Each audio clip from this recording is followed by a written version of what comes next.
Welcome to Inside the Set with Set Decor, a series that focuses on the design and decor of the stories that excite us and ignite our imagination, where we discuss the collaboration between set decorators and production designers and hear first-hand accounts of how these works of art came to be, from their inception, ideas on a page, to completion, when we get to sit in the dark and experience them collectively.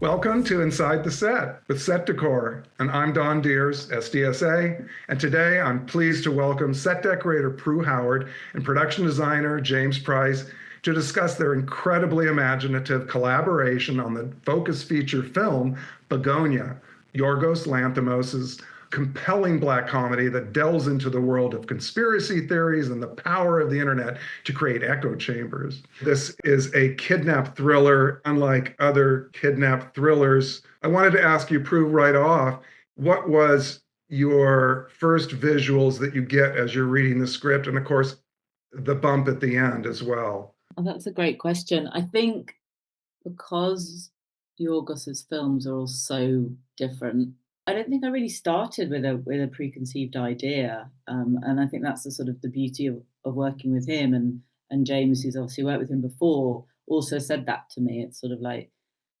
it might be that, I think Yorgos will have given like one image over to James, and that's a sort of a starting point, and it's diving deep into trying to get into their characters, and Yorgos gives us a lot of freedom, I would say, for that. Like, it's real life, but then you're like, yeah, what is the other world? The world at the ending, and the sort of the mundane of the everyday, but then mixed in with this kind of crazy fantasy. And James, tell me about your working with Yorgos as far as, again, either him providing visuals or you culling together your own bespoke visuals to share with the department to get everybody on the same page. So, I mean, with Yorgos, and second time around with it, working with anybody is easier than the first time, because you don't have necessarily a shorthand, but you are building up a shorthand, and he is very much. He spends a long time choosing his HODs, and then wants to see what you're going to bring to the project. So he doesn't want to imprint his ideas on you, because you've been chosen as an artist to kind of to bring what you bring to a project. And so that's kind of unusual for many of us when we start working with a director, but that's why his films, I think, go places that few other directors do, because it's an exploration, a playful exploration through the whole process. So with something like this, which it's all set in a basement essentially, and it's a kidnap movie, but it's quite complex themes that you're dealing with, and as a believability is she, isn't she, through the whole movie, and it's how you kind of feed that believability and tell the story of this character Teddy, who is sometimes you think he's completely crazy, sometimes you think he's onto something, and so it's this tightrope that you're trying to walk. You want people to be invested in it and really thinking that that she's an alien, but then at the same time you want to think that he's a complete psychopath. This film takes place in the United States, and you guys are filming this from the UK, I believe, right? Yeah. So tell me about, like, I heard that you were looking on real estate sites to look into people's homes. Is there any truth to that? No, 100%. I mean, obviously I've, been to parts of the States before, but my reference of what I know to be of,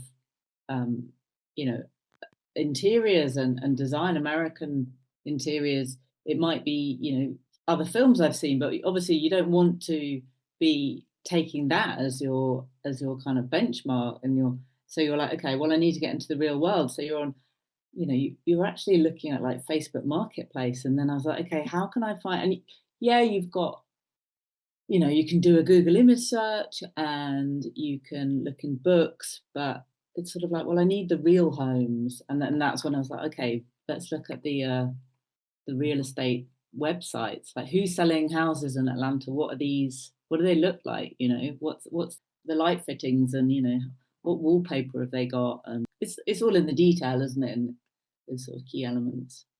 And absolutely is in all the details. You know what I find is that if everybody uses Pinterest to find like what's a garden room look like, or some kind of like, everybody on earth is going to have the same thing because it's like Pinterest controls the visuals, and so you do have to step out and look for your own. James, did you find that also as a case?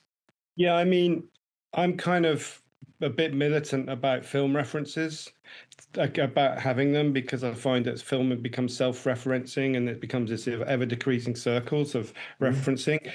For us in the UK, when you're trying to create an authentic American experience, like Prue's talking about, is tricky because even the Google image now, they're not only are they Pinterest, everyone else got, but they're AI generated. You're looking at very sophisticated renders.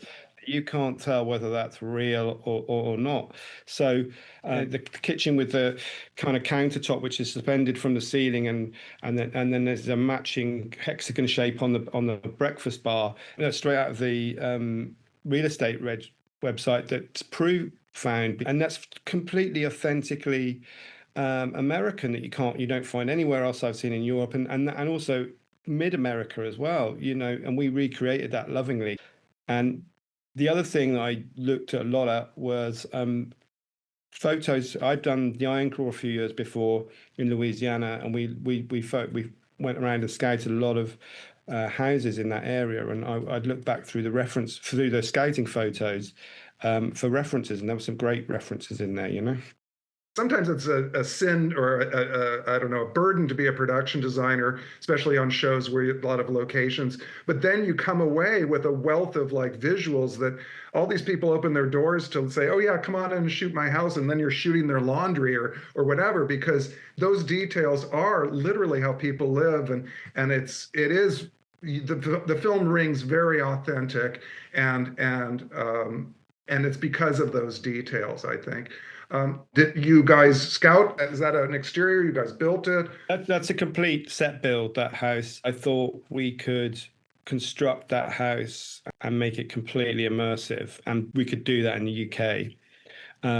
And I believe that because of, again, my time on Iron Claw, that the flora and fauna of Mid-America is very much like the UK. You've got to look out for things like hedgerows and stuff. But I believe that we'd be able to tailor make this space, and having worked with him previously on Poor Things, I knew that we kind of had to make it as immersive as possible. So we went straight for building it in the UK, and so everything in that house, from the exterior, the interior, and the basement, is actually under that house too. Originally, I suggested that we build the basement traditionally on a studio, on a soundstage, but he's looked at me and said, "Why don't we build that basement with the house?" And I looked at him and said, "Because I didn't think anyone would let us."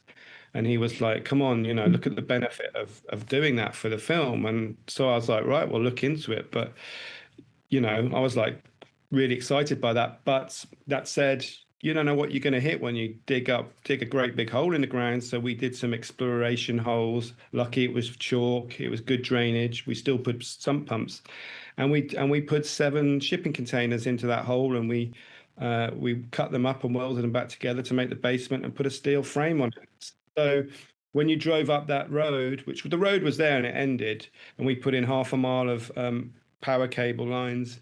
You went up that road and you left Henley-on-Thames, which is a very posh, classical English town. You're going to get more quintessential upper class British than that town. And you drive up there, and the American crew were just like transported. Well, everybody was transported.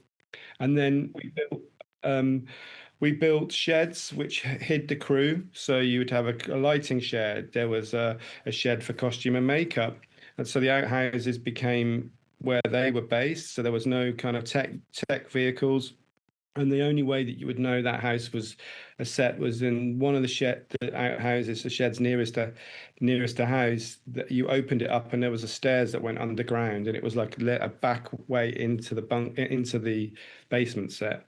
And so that was kind of it. The thing was to make this thing completely immersive, which has been something that I've long wanted to do. Some like the Jack Fisk days of Heaven and stuff, is build a place, a real living place.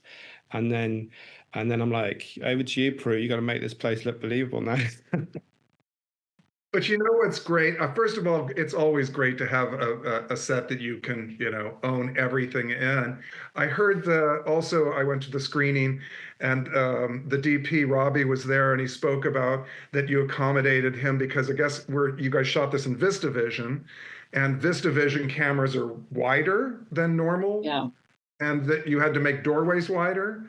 We had to wire the house. Oh my God. Yeah. And it was lit with practicals. Everything had to be wired up and working. So if they wanted to move a light to a different plug, they had to know that was possible. It wasn't like this is where your light's going. All the flooring was put in and wallpapered, and I mean, that's a real concrete floor, which we took a lot of time to age and just get that level of lived-inness. Lily, who art directed this set, is in like a level of detail for the scenic painting and really fundamental in driving that level of scenic work. I know we're talking about set deck stuff here, but forward and then work really tirelessly with your team, right, Prue, to kind of help get the detail of all the pipe work and stuff in there.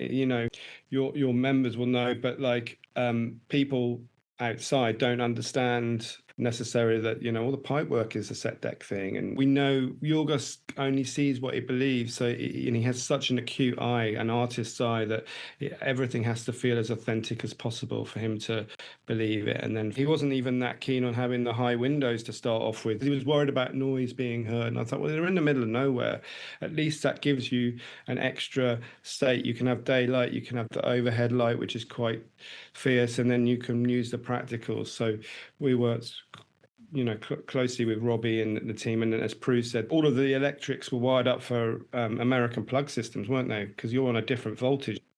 It was all wired up from American. I love, and also Prue, I was noticing also the layers of the history of what we call in America kludge. So there's electric kludge and plumbing kludge and HVAC kludge, which is, the mechanics and the pipage and the fittings and the little details. Tell me about that kind of process of kludging up the set. Is that one of the first things you guys are doing? Is it on the plans? How do you approach that? Because again, you're not an electrical engineer or a plumber or even a contractor. I mean, there's an element of just literally doing a deep dive on the research of what the basements would look like, and the basement was one of the first areas that was ready for us to be dressing. And then we had also a great props team, and it was sort of their job to install, and it was all about making sense of, okay, the boiler's here, like, and then working out the plan of where the pipes are, because you're like, okay, well, that's coming from the kitchen, so that needs to be down there, and there has to be logic to it. You can't just go, oh, I'll put that there and sort of make do. And even the graphics of you've got to make sure the arrows on the pipes are going the right direction, and they need cabling as well. It's all, yeah, it has to really be thought out. You can't wing it, because I think people would notice, and like you yourself, you've already spotted that. So tell me a bit, Prue, about dressing the house. And the two bachelors don't necessarily clean up after themselves, but there is also a layer of something from the mother, obviously. Tell me about that whole process upstairs.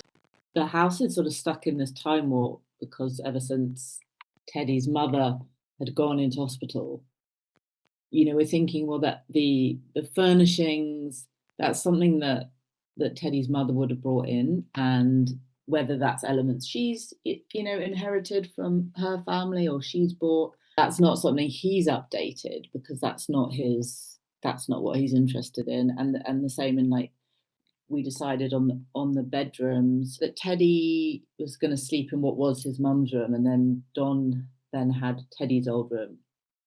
Yeah, that's right. We figured that Teddy had moved into his mum's room, and then, although you never saw him in that room other than when they were getting the clothes on to go and start the interrogation, and then we were saying that Don was in Teddy's old childhood bedroom, and that's where we started things like his obsession with space come from. So there's a name plaque on the door which says Teddy's room, and it's all kind of like I think some planets and stuff, and there was a lot of space iconography, and so you're layering up this history of him having a long love affair with space and space travel and kind of science fiction.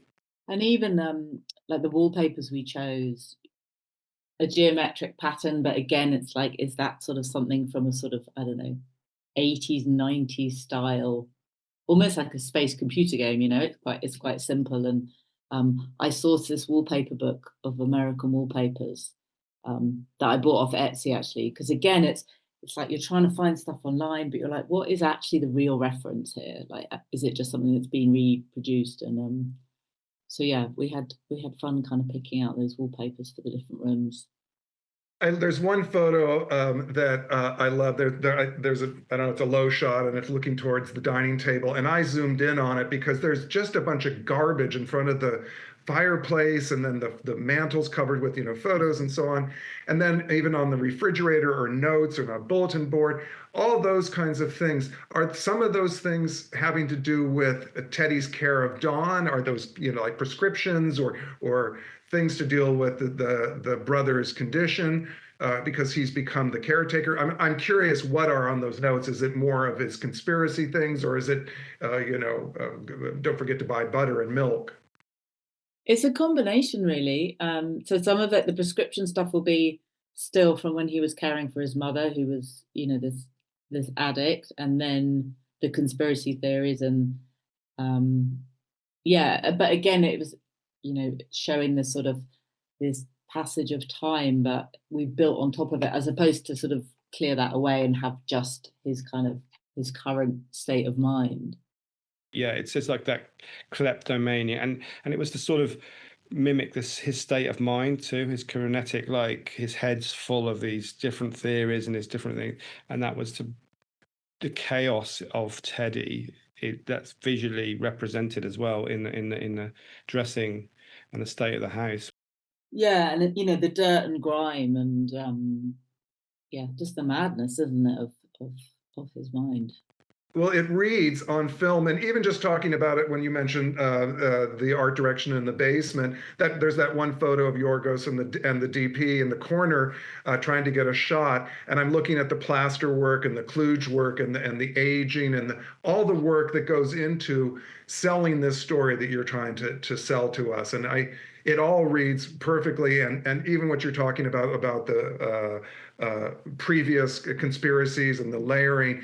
It's not neat. It's not layered in a nice where everything is a little bit off kilter or spiky or strange shapes that aren't soft and warm. They are assaulting or feel uneasy or unlevel, and whatever you guys were doing very much worked.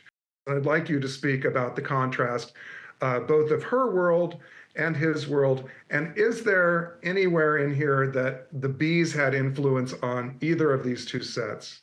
I mean, the hexagon Prue found in the kitchen is definitely bee inspired. Some of the geometric wallpaper was bee inspired. The tiles on the exterior house were bee inspired.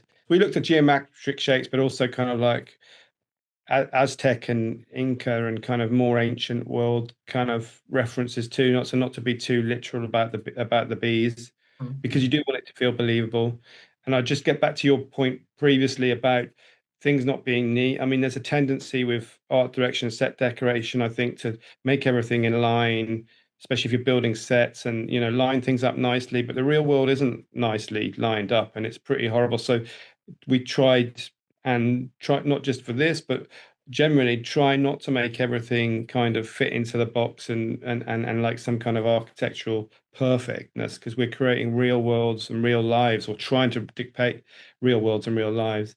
So there's something in the chaos of that. And it's kind of tricky to do. I think it's underrated how hard it is to make a believable space completely. You know, everyone loves the fantastical and the kind of like science fiction of it all, but to build something from scratch and make it believable you know, and really sell it so people don't know is a hard thing to do, I think.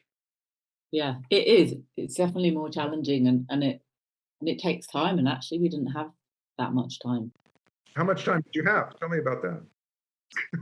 I was originally like, we need 14 weeks for this because we had to go through planning permission because you can't just, I don't know if you can in the States, but in the UK it's pretty strict. And also you're dealing with places that are in the wild, so that's even stricter. So you have to get a thing called permanent temporary planning, and that takes a period of time. And then, so then it went from 14 weeks to 12 weeks. And then, you get to a stage where you're like, we're waiting every week for the planning, so we can't start. But there's not much you can pre-build because it's built, so in the end it was 10 weeks from the moment we dug ground to the time they shot on it. Yeah. Let's segue into Michelle's world of the pharmaceutical authoritarian kind of interiors and buildings that you guys selected and addressed. So Michelle is, she's a CEO of this organization. We're also we're not trying to give anything away, are we, at this point? So it's like everything's got to be very considered, if that makes sense. So you're thinking, okay, who is she in this world? I was also keen to kind of, she's a big CEO of this pharma company, and, so you're already kind of a villain, but also I kind of like this idea that you wanted to sort of have that office and that her minimal as kind of a 2001 modernist spaceship, as it were. That there's a whole way to her walking down that carpet, which was brightly coloured at one side, more like leading her way past the minions into her glass box, which is almost Borg-like. So there was this kind of idea that you're playing around with fire, like saying, oh look, this is a spaceship from outer space, but then also walking the line that Prue saying it's not giving too much away. So it's kind of a tricky path to tread. And then also the counter position of that, the haves and the haves not, with what Teddy's world is chaotic and kind of like stuff everywhere, and hers this kind of clean, lean lifestyle, which is soulless too, I mean, because everything in her world is so controlled, isn't it? It's all about regime and control and sort of being the best, and yeah. And there's a certain amount of, obviously, because it is higher end furniture, or your selections of these silhouettes of these furniture, that chair that she's reading in with her red mask on that completely looks like she's evil alien. And then the two chairs, what are those two chairs that are in the pool room? Oh, the Jan Buchan chairs. Amazing. I mean, again, saying a lot with just so little. I mean, obviously it's this location that you have, but to pick and distill down when you're talking about who is she, and I have this moment to say something about her, to select those are gorgeous chairs. And again, I wrote down in my notes, how would an alien decorate? Because, in the end, exactly, how would an alien decorate? How would it? And so both of those chairs are not unlike, some sort of strange throne that we might see at the end of the film as well. So knowing that, did you know that at the end of the film what you were designing, James, as far as let's say when we end up in Andromeda, and any of that, did any of that come back into, let's say, her world as you were designing? Well, I just had this theory. So the theory that you can show her as a baddie in her world comes from the masterful production design by Ken Adams in the original Ipcris files. And I did a remake of it a few years ago. So I went back and revisited that. And the kind of main baddie in that film, his layer, he's got a layer. That was one thing with the whole going down the spaceship. But also I kind of thought, if we did do something at the end that was maybe, I'm not saying that we did or we didn't, I kind of wanted it to be the opposite of what she had on Earth. So if it was organic in space, it would be very mechanical, laid back and minimal in here. So it's kind of, so it wasn't too much. And also that evolved over a period of time, and it kept on evolving. So I spent most of my time thinking about that end sequence, actually, while everyone else was getting on in the real world. So a kind of the theory was that they both were the opposite ends of kind of the space travel world, I guess, is what I would say. Okay. That makes Great. sense. I'm sort of talking in tongues here because I don't know how much I can talk about. Same here, and I'm not going to give away anything either, but I have to talk about the 1/8 page then, because in every movie, there's a flashback and they're like, oh, it's just a 1/8 page, well, there's a bunch of little 1/8 pages, and the 1/8 pages montage at the end of this movie took a massive amount of effort. And I don't know if you guys can speak about this, or, I mean, to me, it's so massive, and it suddenly told me the point of view in a beautiful way, both of the filmmakers, but of how you guys dressed the universe for us. And I left with a positive feeling, and it was such I'll call it a beautiful death. It was just beautiful.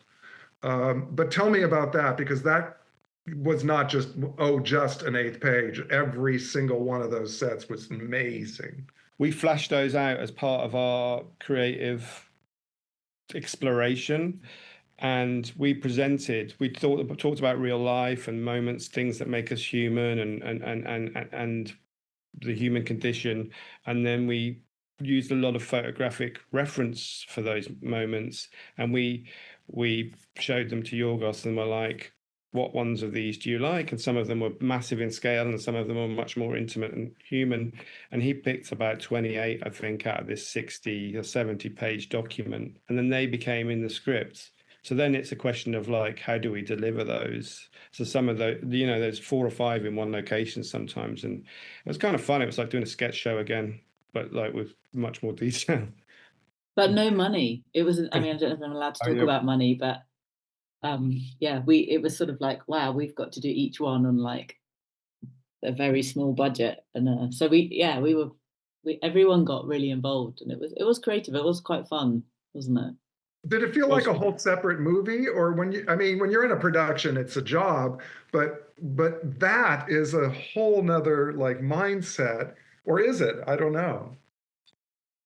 Yeah, I mean, this felt like 3 movies in one, because it's the movie that we shot in the UK. There was the one we shot in Atlanta. There was the one for the bit we can't talk about, and then there was the end bit. It was like 4 movies in one, really, wasn't it, Prue? Yeah. In not actually a very long space of time, was it? But we basically tailor-made those shots as well. There was a different unit doing them, and we the same art department, but different, as always is the way. There's other camera crew and stuff, but what you see is what you get. Nothing's wasted on that. Was super efficient. So it's the kind of opposite of the house where you've just got this free for all. This is like, these are your 2 walls, that is your edge of your frame, that is it, which is kind of cool. Yeah, then Do you have a favorite one, Don? There was a mosque that I saw, and I was just like, I spent some time in the Middle East, and I don't know why that got me, but it did. That one got me because I thought it was so inclusive, but I've been there, and just to see that poetry and again, each one leading to the next, to me it was such a positive way to end the movie, I thought. I'd like to ask you both if there's some things that were on this movie. I've worked on shows before, and after you get done, you're like, oh my God, that movie was a comedy. But you know what? It was, for me, for Set Deck, it was all about umbrellas, or like some stupid thing that they keep asking for, like something, or you have to do research on something. Did this movie have like an unknown like thing in there that Yorgos would either ask for, or that became like your pet thing, like I want to find the right piece of kludge, or I don't know what? With Yorgos and Robbie, the way he shoots, like I always say to my lot, like 90% of what we do doesn't get seen. Quite often there's so much of what our work never makes it onto the screen. And when you're working on a Yorgos movie, it's like 90% does get seen. So, you never have that feeling of like, oh, we spent all this time and this effort on this thing, and it didn't ever get seen. You know, what you do gets seen and celebrated, and that's kind of rare and also a beautiful thing about it. But then also, you know, there's nowhere to hide, so it's all got to be bang on. Is the downside of that. What a wonderful director to work for, to know that the efforts are going to end up on screen, because like we were talking at the beginning about details that you think of and that you think might represent this part of their life, or sell this idea about the mother's addiction, or any number of the details. And you think, oh, I'm going down this rabbit hole and looking for this thing and trying to, you know, get this American thing, and who's ever going to see it? And it's very encouraging to work with filmmakers who want to see our work and you know, frame it up and light it. What a wonderful experience to have. In this clip now, we're watching an interrogation scene, of which there are many. The bed, and Prue, you could talk about it. Yeah, we went through a lot of options because Yorgos didn't really know what it was he wanted. So it's one of those situations where, you know, let's bring things to the table. You know, we'll try them out. We'll have I don't know. We had a massage bed at one point. We had a table from the workshop with a mattress on it, and then we had that camp bed. And then it's about, okay, what's the mattress on it? What's the texture? What's the fabric? And one of my team members found that in a market, and it was, again, I think because it's sort of a little bit like a nod to the alien world, isn't it, with that sort of pattern, and and that ended up being the chosen one. But I think at one point we had about 10 different options in there. Yeah, and we made some options. Some of them were leatherettes. Oh yeah, we did different covers, and because originally I saw her based on the floor, on a mattress on the floor, but of course just so much of the movie is set around her in that room, that space, that Yorgos felt that she needed to be elevated but wasn't quite sure, and it took a lot of, and we actually got to the camp bed and that mattress pretty early on in the process, but he wanted to try other ideas, and we camera tested, and so you know, the end result is perfect. I can't think of anything better to have done, you know, with that pattern, like Bruce says, in the bed. And the colours work really well, don't they, tonally? And the lighting in the basement, again, you know, you're using all kinds of temperatures. You're using fluorescent, you're using incandescent, and then you're using daylight. Was that a conversation with the DP that how you were going to light this room? Because it does have pools of light, and then it goes to darkness, and it's like a stage set to me. It's so beautifully lit. When I think about designing production design, Tim Harvey, who's production designer, UK one, came and gave us a lecture when I was at college, actually, and talked about production design and cinematography being the same, one and the same thing, and it very much is. You know, for me, the collaboration with the cinematographer is important, if not more important, than the collaboration with the director. And so for something like this, where we were going to be in there for a long period of time, or normally think of lighting in threefold. So you have the natural light, so the light that comes through the windows, and then you have the architectural light, which is the kind of integrated into the set, which in this case is the flores, and then you have the kind of practical level light, which you get through faux desk lamps and standard lamps, and in this case work lights. Because Robbie lights in such a kind of naturalistic way, and Yorgos likes that too, that there's a real dogma to it, that you can't have any film light within, no film lights allowed inside. Film light is used to supplement the sunlight in Yorgos's cinema, and so having worked with them, you kind of understand that. And Yorgos wasn't even keen to have any daylight in there, but I was saying to him at one time, I think you should have these daylight in there, because it just gives you this extra option of changing the mood and the condition in there. And then when Robbie comes along and then he helps and tweaks you, and then it evolves. So it's definitely, we 3D model everything in a software called Blender with the concept guys, and then the DP, whoever that may be, in this case Robbie, can come along and look at those models, and we light them for real, and that really helps tremendously with the process of lighting something like this. And then Prue's tasked with all kinds of teams with like finding some interesting lights to put in there, you know?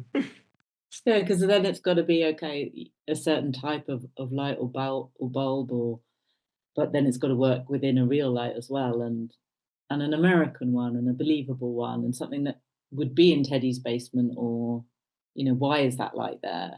So it's got to give off the right light, and the actual, the holder of it has also got to work. And that classic DP and director phrase, yeah, something like that, but different. Yeah, we had a lot of that, didn't we?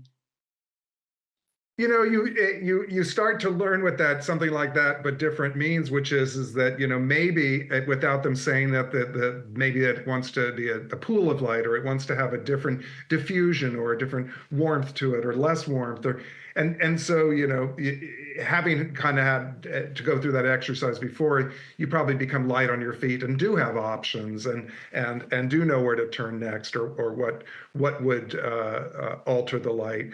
It serves the film so well. Your heart's pounding through most of this film, and your work absolutely emphasizes, along with the crazy soundtrack and music, it put me at the edge of my seat and made me uncomfortable. And that, and your lighting, and your art direction and set decoration on top of it, and the contrast of the two worlds, which is, again, what the story we're telling.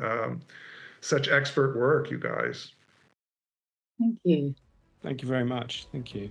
This has been an amazing insight into how you guys put this film together. Thank you so much. Thank you, Don. Thank you. Thanks for having us. Thanks for joining us for this episode of Inside the Set with Set Decor.